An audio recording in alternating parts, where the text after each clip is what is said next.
আপনি এই পৃথিবীতে কাকে বিশ্বাস করবেন? আপনি যাকেই বিশ্বাস করেন, দিন শেষে আপনি তার কাছেই ঠকবেন। আপনি আপনার বন্ধুকে প্রচণ্ড পরিমাণ বিশ্বাস করেন। দিন শেষে আপনার বন্ধু আপনার সাথে বেইমানি করবে। আপনি যাকে মন প্রাণ দিয়ে ভালোবাসেন, দিন শেষে সেও অন্য কাউকে ভালোবেসে আপনাকে ছেড়ে দিয়ে চলে যাবে। আপনি এই পৃথিবীতে কাকে বিশ্বাস করবেন? বন্ধুত্বের সম্পর্ককে আপনি বিশ্বাস করে তাকে আপনি সব কথা শেয়ার করতে পারেন। দিন শেষে দেখবেন সেই বন্ধু যখন আপনার শত্রু হয়ে যাবে, তখন সে বন্ধু আপনার সব গোপনীয় কথা ফাঁস করে দিবে।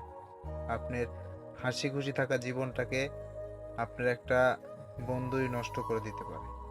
একটা বন্ধুর কাছে আরেকটা বন্ধুর হাসি খুশি থাকা জীবনটাকে নষ্ট করা কোনো ব্যাপার না।